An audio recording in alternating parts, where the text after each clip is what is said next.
우리 예수님 이렇게 세례 요한에게 세례를 받으시고 공생애를 시작하시고 난 뒤에 있었던 여러 가지 일들을 저와 여러분들이 기억하게 됩니다. 탁월하고 그리고 시원하고 거침없는 가르침, 어디에서 들을 수 없는 그런 하나님의 가르침을 듣게 되었습니다. 그리고 또 병자가 치유받고 악령이 쫓겨나고 그런 상황, 거기다가 참 어느 누구도 할 수 없는 내 죄사함을 받았느니라. 이것은 사실 신성모독에 해당되는 그런 말이라고 할 수 있지 않습니까? 손이 말라서 비틀어져 있으면 그 손이 다시 회복될 것이라고 누가 믿을 수 있겠습니까? 가운데 서서 네 손을 내밀어라. 참 그러면서 하나님의 그 강력한 역사가 나타나면서 예수님의 인기가 하늘을 치솟았을 것은 틀림이 없습니다. 그래서 20절 말씀을 보면 예수께서 집에 들어가셨는데 무리가 다시 모여들어서, 그러니까 이게 어떤 사람들은 나에게도 뭐 이렇게 성령의 은사가 있었으면, 치유하고 고치는 그런 능력이 있었으면 그런 생각을 하시는 분들도 있고 저도 그런 생각을 해본 적이 있는데요. 근데 이 특별히 신유의 은사가 나타나면요, 사실은 쉴 겨를이 없어요. 찾아오는 사람들이 너무나도 많기 때문에 찾아오는, 힘들어서 아파서 찾아오는데 어떻게 내버려둬요? 참 안타까운 마음으로 기도로 씨름하고 고쳐주는 게 정상 아니겠어요? 정말 예수의 일행은 음식 먹을 겨를도 없었다. 참 고통 가운데 있는 수많은 사람들이 찾아들고 몰려들었기 때문에 그렇게 참 괴롭다기보다 힘든 그런 시간을 보내게 되었던 것 같습니다. 그리고 그것도 마찬가지예요. 나한테 복권이라도 크게 한번 당첨되었으면 뭐 이런 생각하시는 분들 계시잖아요.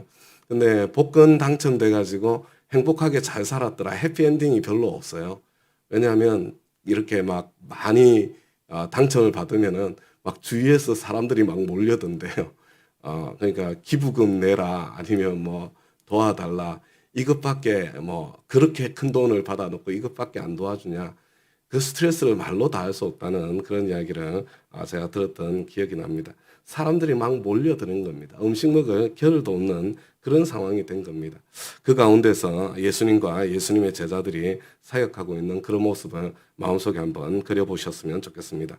그런데 21절 말씀을 보면 예수의 가족들이 예수가 미쳤다는 소문을 듣고서 그를 붙잡으러 나섰다. 왜 멀쩡한 예수님을 미쳤다고 생각을 했을까? 여러분, 이런 거죠. 사실 안식일을 막 범하고 바리새인들, 그 당시에 이 정치 권력이 종교 권력이 정치 권력이지 않습니까? 그 당시에 권력자들과 맞서고 거기에다가 막 하고 싶은 말 그냥 시원하게 다 하고, 그러면 여러분 그냥 정신병 들어서 미쳤다 이거 말고 정말 저 사람 미쳤네, 미쳤어, 그런 소리 나올 것 같지 않으세요? 참 예수님께서 한편으로 미쳤다는, 예수를 참 가까이에서 사랑하는 사람들 입장에서는 그런 마음이 들었을 수도 있겠다, 그런 생각을 해보게 됩니다. 예수가 미쳤다는 그런 소문을 듣고서 저대로 내버려 두었다가는 저 인생이 어떻게 될지 모른다는 그런 부담감, 두려움, 사랑하는 마음 때문에 쫓아왔을 수도 있을 것 같습니다. 그를 붙잡으러 나선 그런 상태죠.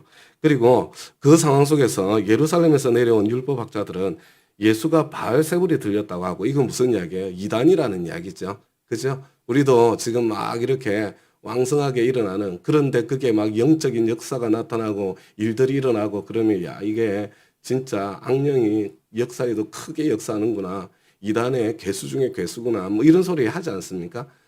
그 당시에 정통이라고 했던 율법학자들이 예수가 그런 영적인 세력, 악령의 힘을 빌어서 지금 이단의 수괴로 활동하고 있다고 그렇게 비난하는 비난이 얼마든지 충분히 일어날 수 있었을 것 같습니다. 그런데 그 상황 속에서 예수님께서 그들을 불러놓고 지금 말씀하고 있는 거죠. 한 나라가 갈라져서 서로 싸우면 그 나라가 무너지는 거죠. 한 집이 자기네들끼리 서로 싸우고 찢고 볶으면 버티지 못하는 거죠. 한 목장에서 식구들끼리 그냥 찢고 볶고 놔두면 그러면 뭐 사명은 물 건너가는 거죠. 목장도 그렇고 교회도 그렇고. 여러분, 모든 단체, 모든 공동체가 내부에 갈등이 생기면 그것으로 무너져 내리는 것 아닙니까? 그래서 그것과 똑같이 만약에 사탄 마귀가 바알세불이 짚혀가지고, 그래서 이 악령들의 세계에서 자기들끼리 찢고 볶고 싸우고 있다면, 그렇다면 지금 그 마귀의 나라, 사단의 나라, 이 귀신들의 나라가 서겠느냐? 이렇게 예수님께서 말씀하시면서 27절에 이렇게 말씀하시죠.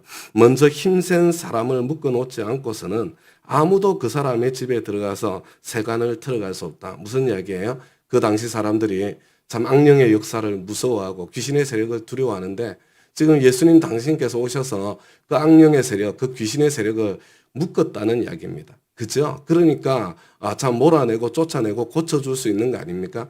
사실은 그래서 이후에 예수님께서 말씀하시기를 예수의 이름으로 이 악령들이 쫓겨나가는 것이라면 하나님 나라가 이미 너희들 가운데 임한 것이다. 그렇게 말씀하기도 하셨잖아요. 예수님 당신 누구신지 이렇게 힌트를 보여주고 있는 것을 보게 됩니다. 그리고 난 뒤에 정말로 단호한 말씀을 하세요. 28절에 보니까 내가 진정으로 너희에게 말한다. 여러분 이 성경에 진정으로라는 단어가 이 헬라어로 아멘이라는 단어잖아요. 이게 엄청나게 중요한 단어입니다. 그냥 진정으로 이렇게 이 단어가 나오면 이게 정말 중요한 문제구나.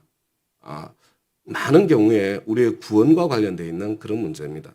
내가 진정으로 너희에게 말한다. 사람들이 짓는 모든 죄와 그들이 하는 모든 어떤 비방도 용서를 받을 것이다. 우리 주님께서는 참 우리 하나님께서는 70번씩 7번이라도 용서해 주시는 참 오래 참으시고 오래 기다리시고 용서가 한이 없으신 그런 우리 주님이시잖아요. 우리 하나님이시지 않습니까? 그러나 성령을 모독하는 사람은 용서를 받지 못하고 영원한 죄에 매인다. 얼마나 강경한지 그것을 꼭 저와 여러분이 볼 수 있기 바랍니다. 여러분 이 성령님에 대한 모욕은 하나님께서 참 용서할 수 없는 그런 죄로 받아들이고 계신다고 이렇게 말씀하셨습니다. 여러분 예수님께서 악령이 역사를 해가지고 이 사람은 하나님의 아들이다 이렇게 외칠 때 못하게 잠잠하게 막으셨잖아요. 하나님의 때가 아니었다. 뭐 이런 이유 때문일 수도 있는데요. 내가 귀신의 증거까지 받을 필요는 없다. 나는 더러운 귀신의 증거까지 받으면서 뭐 일하지 않겠다. 저는 그런 의미도 충분히 담겨 있을 거라고 생각합니다. 그런데 성령님의 역사를 악령의 역사라고 함부로 이렇게 깎아내리니까 거기에 대해서 단호하게 말씀하시는 우리 주님의 모습을 저와 여러분이 꼭 기억할 수 있기를 바랍니다. 왜 성령을 모독하면 그러면 참 용서받지 못하고 영원한 죄에 매이게 되겠습니까? 성령님의 역사가 없이는 저와 여러분이 예수를 주로 고백할 수도 없는데 저와 여러분이 그 예수께서 이루실 그 용서의 자리에 들어갈 수 없는데 성령을 모독하고 어떻게 우리가 참 용서를 누리고 하나님의 자녀가 되는 그 자리에 설 수가 있겠습니까? 우리 성령님 이렇게 모독하지 않고 거꾸로 반대로 존중히 여기는 것이 정말로 중요하다. 그것을 꼭 기억할 수 있기를 바랍니다. 제가 이 성령님의 역사와 관련해서 꼭 한 가지 더 말씀드리고 싶은 것은 근데 어떤 분들은 이 성령님의 은사를 너무 이렇게 무시하고 깎아내리고 폄훼하는 것 같아요. 여러분 그것도 성령님에 대한 모독 아닌가요? 아니 나 그런 거 필요 없어요. 뭐 이런 마음이요. 여러분 이 은사가 선물이라는 뜻인데요. 여러분 성령님께서 선물을 주실 때 하나님께서 선물을 주실 때 좋은 거 주시겠습니까? 나쁜 거 주시겠습니까? 어떨 것 같아요? 여러분 성령님께서 선물을 주시는데 시시한 거 주실 것 같으세요? 어마어마한 거 주실 것 같습니까? 여러분 성령님께서 주시는 거 좋은 겁니다. 물론 좋은 것일수록 잘못 쓰면 위험할 가능성이 있는 건 사실이에요. 그렇다고 때로 그것이 위험할 수 있다고 해서 그것이 좋은 것이 아니라고 생각하시면 안 돼요. 여러분 성령님께서 주시는 것은 시시한 게 아니에요. 정말 엄청난 것들입니다. 하나님의 사람으로서 영혼을 구원하고 제사 세우는데 정말로 필요하기 때문에 하나님께서 주시는 것이 성령님의 은사고 선물이거든요. 에이 근데 그거 이상하잖아요. 나 필요 없어요. 성령님께서 그런 마음으로 이렇게 닫혀있는 사람들에게 성령님께서 역사하지 않으시는 것, 은사 능력으로 역사하지 않는 것은 너무나 지극히 정상적인 것이 아닌가. 성령님 참 민감하신 분이 아니신가. 그런 생각을 하게 돼요. 제가 오늘 새벽에 우리가 성령님을 모욕하는 모욕 절대로 하지 말자. 이렇게 예수님께서 이토록 강경하게 강조하시니까 함부로 이렇게 성령님의 역사를 평가하고 폄훼하는 그런 일을 하지 않았으면 좋겠고요. 그리고 그것을 넘어서 내가 성령님을 존중히 여기고 그리고 성령님의 선물도 귀하게 여길 줄 아는 좀 마음을 여는 좋은 것이기 때문에 위험할 때가 있습니다. 그래서 저와 여러분은 그걸 피하는 사람이 되는 게 아니고요. 그것을 참 안전하고 그리고 또 효과적으로 아름답게 사용할 수 있는 사람으로 내가 성장해 가기를 반대 방향으로 그렇게 저와 여러분이 추구하고 자라갔으면 좋겠다. 이렇게 생각이 되어집니다. 저는 우리 교회 가운데 성령님의 선물들이 조금 더 풍성했으면 좋겠어요. 그리고 성령님께서 조금 더 자유롭게 우리 공동체 가운데서 일하시는 그런 일들이 일어나기를 기대하고 소망합니다. 예수님께서 이렇게 강경하게 말씀하시고 성령님을 존중해야 할 것을 말씀하시고 있어요. 그때에 우리 31절 말씀을 보니까 예수의 어머니와 동생들이 찾아와 사람들을 들여보내서 예수님을 불렀습니다. 이제 미쳤다. 그리고 저대로 내버려 두었다가는 저 인생 망하고 말 거야. 그냥 집에서 그냥 조용히 목수일이나 하고 있지. 가족의 생계나 좀 책임지지. 왜 저러고 다니는지 몰라. 미쳤지 미쳤어. 여러분 그런 마음으로 쫓아왔던 것 같습니다. 안에 참 많은 사람들이 모여있는 그런 모습이었고요. 그런데 그 예수님의 참 육신의 형제 자매들이 찾아왔다는 그 이야기를 듣고서 예수님께서 좌중을 둘러보시는 거죠. 여러분 이 둘러보는 이 좌중을 한번 생각해 보세요. 뭐 집안 아니에요, 그죠? 그리고 뭐 엄청나게 많은 사람이 모였다, 뭐 이러지는 않을 것 같아요, 그죠? 들어갈 수 있는 한계가 있으니까 바깥에도 사람들이 뭐 있었을 수 있겠죠. 그런데 예수님께서 대답을 하시죠. 누가 내 어머니며 내 형제들이냐? 그리고 주위에 둘러앉은 사람들을 둘러보시고 말씀하셨다. 보아라, 내 어머니와 내 형제 자매들이다. 예수님 가까이 있던 그 사람들이에요. 누구든지 하나님의 뜻을 행하는 사람이 곧 내 형제요, 자매요, 어머니다. 여러분 왜 교회에서는 우리 서로를 자꾸 형제님, 자매님 이렇게 부르나 뭐 이런 생각 하실 텐데요. 예수님께서 그렇게 말씀해 주셨잖아요. 여기에 있는 사람들이 내 형제고 자매고 모친이다. 여기에 있는 사람들은 내 가족이다. 원래 예수님께서 꿈꾸셨던 공동체가 하나님의 가족 공동체거든요. 하나님을 같은 아버지라고 부르고 하나님을 따라가는 그 공동체였거든요. 여기 있는 사람들이 내 형제요, 자매요, 모친이다. 근데 여러분 가족들이 서로 형제, 무슨 자매 이렇게 부르나요? 가족들 그렇게 안 부르죠, 그죠? 가족들은 어떻게 불러요? 남들이 볼 때는 저들은 형제, 자매야. 아니면 여기 있는 사람 제 형이에요, 동생이에요, 형제, 자매들이에요. 이렇게 이야기할 수 있지만 서로 부를 때는 그렇게 안 하는 것 같아요. 서로 부를 때는 어떻게 불러요? 형님, 뭐 언니, 동생 이렇게 부르는 거 아닌가요? 근데 교회 전체적으로 그렇게 되면 어떨까? 뭐 이런 생각이 드는데요. 좀 우리 목장, 적어도 하나님의 가족 공동체로 우리가 모여있는 목장에서는 좀, 호칭도 조금 더 자유로울 수 있으면 좋겠다. 이런 생각, 때때로 하게 됩니다. 아무튼, 참, 예수님께서 추구하시고 또 이루어 가셨고 꿈꾸셨던 이 공동체가 바로 하나님의 가족 공동체였다. 예수님께서는 참 자신 앞에 모여 있는 사람들 내 형제요 자매요 모친이다. 육신의 가족을 부정한 것이 아니라 예수님께서 궁극적으로 추구하셨던 것은 그것을 혈연을 뛰어넘는 참 하나님의 가족 공동체를 추구하고 있었음을 우리가 함께 볼 수 있었으면 좋겠습니다. 35절에 보니까 누구든지 하나님의 뜻을 행하는 사람이 곧 내 형제요 자매요 어머니다. 여러분 저와 여러분이 하나님의 가족으로 부름받았을 때 저와 여러분은 하나님의 가족이기 때문에 저와 여러분은 어떤 삶을 살아야 돼요? 하나님의 뜻을 행하는 삶을 살아야 되는 거예요. 근데 하나님의 뜻이 뭐예요? 하나님의 뜻? 저와 여러분이 참 가지고 있는 너무나 안타까운 모습 중에 하나가 뭐냐면요. 지금 내 구체적인 상황 속에 하나님의 뜻이 뭐지? 막 여기에 대한 어떤 뭐라고 그럴까? 추구? 아니면 그것을 분별하려는 노력? 그거 굉장히 많은 것 같아요. 물론 내 삶의 참 자리에서 구체적으로 참 하나님께서 나에게 무엇을 말씀하시고 어디로 인도하시는지 그 하나님의 뜻을 구하고 따라 사는 거 엄청 중요한 거죠. 근데 그보다 더 중요한 게 있는 것 같지 않습니까?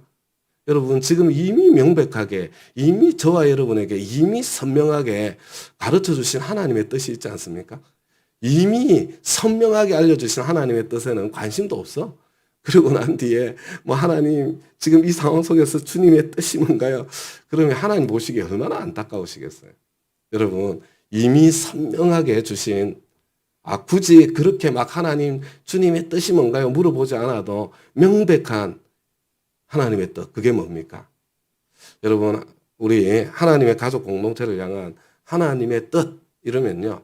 저는 뭐 성경 전체에 그 두꺼운 성경 전체에 담겨 있는데 여러분 그게 담겨 있는 게 십계명이잖아요. 여러분 십계명을 두 계명으로 줄이면 그게 하나님 사랑, 이웃 사랑이지 않습니까? 그죠? 그리고 이거 한 계명으로 줄이면 서로 사랑하라. 여러분 성경 전체가 이거예요. 서로 사랑하라. 그리고 이걸 다른 말로 풀어쓴 거 대접받고 싶은 대로 남을 대접하라. 이 같은 말이거든요. 사실은 전부 다. 어떻게 서로 사랑해야 되겠습니까? 이거 주기도문에 들어있는 거 다 똑같은 거예요. 하나님 나라 서로 사랑하는 나라죠. 하나님의 뜻이 펼쳐지는 나라. 그죠? 그런데 어떻게 서로 사랑해야 돼? 첫 번째는 돈이 흘러야 돼요. 돈이. 서로 하나님의 공급의 통로가 되는 거죠. 두 번째는 용서가 흘러야 됩니다. 서로 잘 봐줘야 되는 거죠.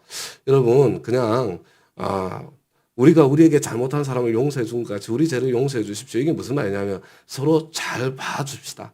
서로 좀 잘 봐주는 거예요. 부족하지만 좀 아쉬운 점이 있지만 서로 용납하고 품어주고 하나님의 용서의 통로가 되는 거죠.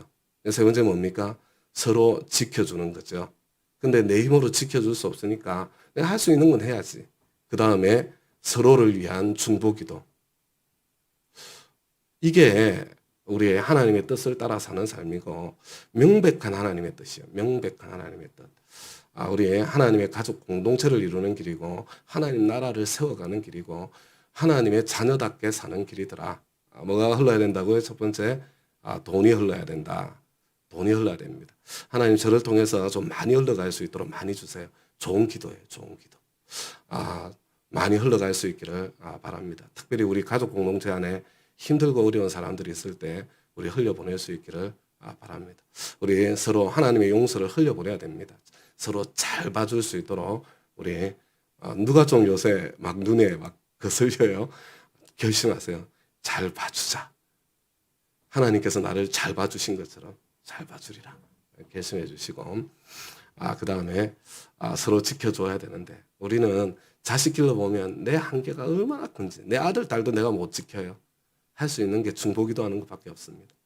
우리 소중한 가족 공동체 특별히 힘들고 어려운 자리에 있는 사람들 볼 때 우리 서로 중보기도 하는 그런 자리에 우리 꾸준히 계속해서 날마다 함께 걸어갈 수 있게 되기를 바랍니다. 우리 말씀 응답에 잠깐 기도하고요. 개인기도 시간 갖도록 그렇게 하겠습니다. 하나님 아버지 참 성령님 참 저희들 불쌍히 여겨주셔서 예수님 나의 구주와 주님으로 고백하게 하시고 그리스도인의 삶을 시작할 수 있도록 은혜를 베풀어 주셔서 너무나 감사합니다. 참 저희들 성령님을 존중히 여깁니다. 성령님께서 참 베풀어 주시는 그 은혜와 선물들이 저희들 가운데 더 풍성했으면 좋겠습니다. 하나님 우리 목장에 우리 교회에 하나님 성령님의 그 은혜의 선물들이 더 풍성하여서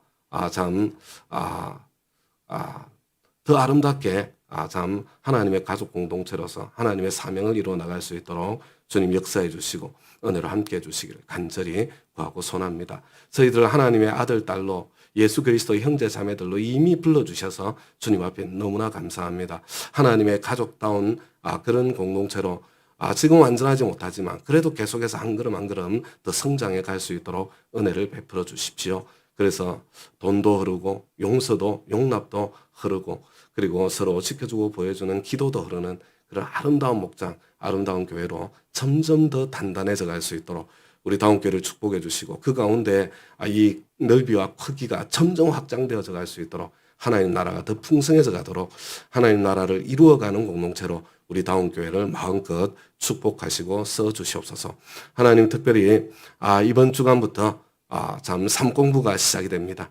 하나님 아버지 우리 아직까지 이렇게 결심하지 못하고 우리 가족들 마음속에도 주님께서 역사해 주셔서 내가 배우고 성장할 마음의 결심 주시고, 그리고 13주 동안 좀 어려운 일이 있어도 참고 인내하고 버티고 견디는 더 단단해지는 훈련의 기간 될 수 있도록 도와주시고, 하나님의 말씀이 깊이 깨달아지고 그게 또 다음 단계, 매듭이 지어져서 다음 단계로 성장하는 그런 성장이 일어나는 놀라운 시간들 되게 하여 주옵소서. 주님께 감사드리며 예수님 이름으로 기도드리나이다.